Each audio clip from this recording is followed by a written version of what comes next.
Hello friends, welcome back to another video. So today we finally get our hands on the Haval H6. This is GWM's hottest selling SUV, and well, it's been a long time coming, but we can finally get our chance to see why. Okay, and this is the powertrain of the Haval H6. So for the ICE unit alone, it is a 1.5 litre turbocharged gasoline direct injection engine, which produces 150 PS and 230 Newton meters of torque. For the transmission, it actually has a 2-speed dedicated hybrid transmission. So one comes in at the lower speeds, giving it more power, and one at the higher speed, which provides, well, a better economical drive towards the entirety of the vehicle. For the drive of the vehicle also, it is only to the front wheel, so it's a front wheel drive. And with the combined hybrid system in total, you have 530 Newton meters of torque and 243 PS in total. So let's talk about the overall design and build of the engine bay firstly. So firstly, for people concerned with any flood issues or whatever, the air intake is actually quite high up above here. So it is roughly around this area right here. So anything below this is actually safe if you need to go into water, but of course be wary lah, you do not go into it too fast. It is actually quite high up, so it's not a big concern. Another thing about the H6 is that, well, it does follow the new nomenclature of vehicle design. So everything on the outside is just pretty much the cladding, and the main structure or the body is all on the inside, right? As you can see right here with this strut, and one more right here with this strut, and it's reinforced across the entirety. So yeah, modern vehicle design and a lot of power to boot with the H6. Okay, and let's look at the front of the vehicle real quick. It has a pretty aggressive front grille over here with the Haval badging. But yeah, the overall look, well, it's pretty decent. It looks quite macho and I quite like how it looks like. So bear in mind, the vehicle is actually, well, it looks quite big, but it's actually not super big in terms of the actual specifications. So let's talk about it real quick. For the length, we have 4683 mm. For width is 1886. Height is 1730 and wheelbase is 2738. And well, for the wheels over here, we do have 19-inch wheels. Pretty okay, standard for the vehicle segment and everything. But I quite like how the vehicle looks because, well, you can see the lines are very signature across the entirety of the body over here. It does look very structured. I like the shape of it. And yeah, just moving to the back, we can see that the tail end over here, it does have a little bit of a flat segment, but the roof does jut inwards to give that bit of, well, extra sunshade for the passenger over here. So moving to the back, yep, again, it is flat from the side profile, but it does look, well, a little bit more rounded from the sides. But we do have the taillights going across, the Haval badging and everything. And well, opening up the boot, let's see. Okay, very nice. We have an auto tailgate for the boot, and just going inside here, we have quite a lot of space. We can fit maybe 2 people if they, like, you know, squat down and like lie down at a decent angle. We can fit about 2 people over here at the back. Of course, please do not do that. But looking under here, of course, it is our batteries and some of our toolkits and stuff like that. So of course, we have to put the batteries and everything somewhere, and it is going to be at the back here, so there is no spare tire that comes with this vehicle. We also have smaller compartments over here to put some knickknacks and whatnot you want to put, but we do have pretty decent amount of space. And of course, if you do need to put longer items, we have the seat configuration at 60-40 split for you to fold down and, well, put the longer items if you need. But other than that, it's pretty decent for, well, everyday use for the most part. So yeah, and going along the side, we do have, well, the signature lines and everything. It does look very nice. I actually like how the H6 actually looks like. And just coming around again just to show you guys the vehicle. So let's go to the inside and check out what it has. Okay, and now we're on the inside of the Haval H6. So first things first that I noticed is that it has actually quite a unique dashboard from what I can see. So it actually does curve inside for the driver's side. We also have our heads-up display and everything over here, but it does curve in a little bit to put in the info cluster where we can see all our information and everything. For the dashboard, it does have actually a mix of materials, but from what we can see, it is pretty much all hard touch materials made of different sorts of leather, fabrics and other sorts of things, but pretty much hard touch for the most part. So even for the door handle, there's actually a little bit of a curvature over here where you can access all the buttons like your windows, your mirror adjustments and whatnot. And well, the thing that actually caught my eye is actually the steering wheel over here. So for the steering wheel, it's actually, well, it is a circular steering wheel, nothing new or different about that. But from what I can see for the Haval design, it is actually a lot more, well, bottom heavy, I would say. So the top part where you are holding the steering wheel is actually a lot smaller, and most of the gap or most of the space is actually down towards the bottom of the steering wheel, which is actually quite a unique design, and I'm actually quite intrigued by it. So yeah, aside from that, let's move on. So for the infotainment screen over here, it is a 12.3-inch screen, and we also have access to Android Auto and Apple CarPlay, and pretty much all of our vehicle settings can be done over here. Nothing new lah, so we can adjust and play around with whatever we want on the screen as well. For the front info cluster, it is a 10.25 information cluster. So you have speed, your battery and everything, because this is a HEV. Whatever you can access or want to see and access can be pretty much on the infotainment side over here. In the center console, I would say it's pretty, well, pretty clean. There's actually quite a lot of gaps and stuff. There's a pretty big slot for you to put your bags, handbags or whatever. There's 2 cup holders over here. There's a little slot for you to potentially put your phone. There's also a wireless charger. There you can put your touch and goes and everything over here. And for our gear selector, it is all done on the rotary knob. We also have access to our electronic parking brake as well as auto hold feature. And we have a little cabin over here, or little storage area in the center console to keep all our stuff. So yeah, pretty much standard across the entirety. With all our buttons here, we can access the cameras, the hazard lights, we can turn the screen on and off. We also have the defroster and aircon stuff. Pretty much standard across the entirety of the vehicle. So the mirror as well, I can see that it is quite visible, it is quite big. So in terms of the looking at the rear, it is quite nice. And the only thing is that the most rear windshield is a little bit smaller, so we had to take that into account as well. Up here, we also have access to our sunroof, so we can just adjust it wherever we want to. And yep, in terms of overall visibility, I would say not too bad lah. There is a little bit of a blind spot on the left side mirror, but there is a small gap that kind of mitigates it. But yeah, it is still a little bit of a blind spot that we need to take into account because the A-pillar is slightly bigger. But other than that, visibility on the front windshield and everything, quite nice. Also, for you audiophiles out there, the car does come with 8 speakers located throughout the entirety of the vehicle. So yeah, pretty much very nice. Safety wise also, we have our, well, adaptive cruise and everything, and we also have quite an assortment of airbags. Safety is not a concern for this vehicle. So let's go check out the backseat real quick. Okay, backseat wise, I would say it's not bad. It has quite a decent legroom. This is adjusted to my driving position, so that's pretty decent amount of legroom. I would say more than a fist actually, so it's quite nice.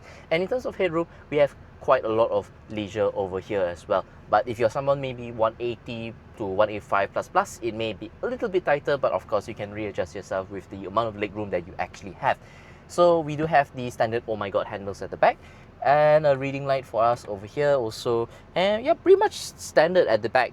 Just place for you to put some stuff over here with the door handle, your mirror, your window control, your small storage area down here. We also have a bottom aircon louver down here in the center, but we cannot adjust it. That is all adjusted at the front of the vehicle. We also have 2 little charging ports down here. Both is, well, both are USB charging ports, so take that into account. But we do actually have the tailgate seat for the front left. We actually do have the tailgate seat for the front passenger over here. So if you want to, well, have more space, you can just adjust the seat with the buttons over here. But yeah, seating wise is pretty decent. I would say the posture of it is quite okay as well. And in terms of the headrest and everything, it is actually pretty comfortable. All is mechanically adjustable.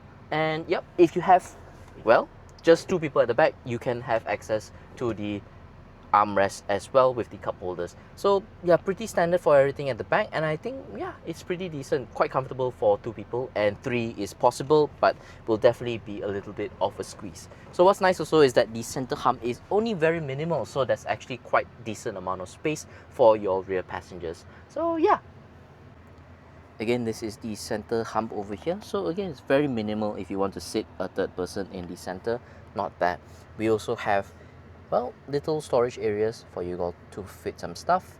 And yeah, that's pretty much it. This is the center armrest just now, right here. Okay friends, and that was our quick walk around of the Haval H6. So I'll be passing it over to Uncle right now for him to give you his driving impressions and thoughts about how the vehicle handles. Alright, here's the road section. And the Haval H6 always starts off in electric mode as long as there's enough battery lah.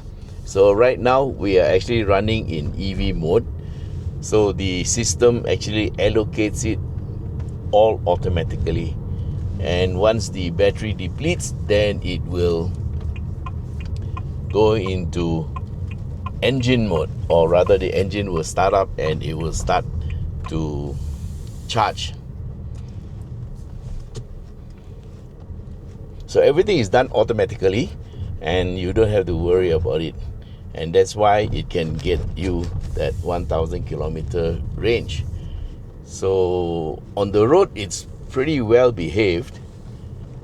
The suspension is on the comfortable side of firm, you might say, and it's very quiet, especially when you're running on EV mode. Yeah, so it's like having the best of both worlds, having an EV power, and also you get the absence of range anxiety because you don't have to charge this car up at all. So the steering mode, you can dial in or what you want, whether you want it to be normal or you want it to be firm. And also the driving modes, there are 3. You can have eco, normal, and you can have sport. So it's up to you what you like. I prefer the sports steering because then it's a bit firmer, yeah, instead of soft and what you call and comfortable, yeah.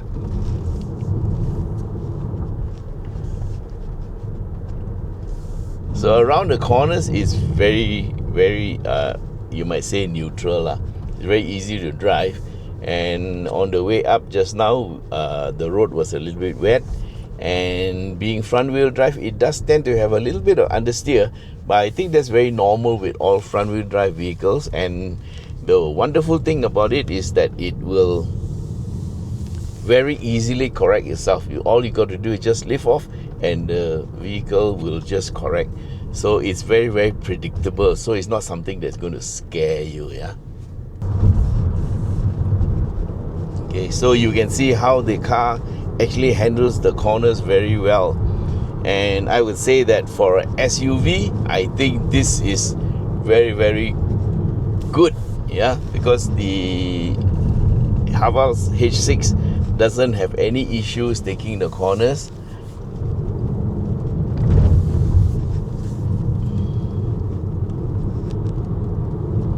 And the passengers also feel it's quite comfortable.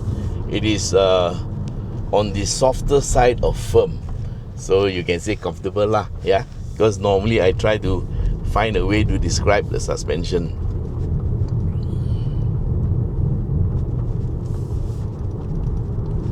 And I think the softer side of firm or comfortable side of firm best describes this vehicle.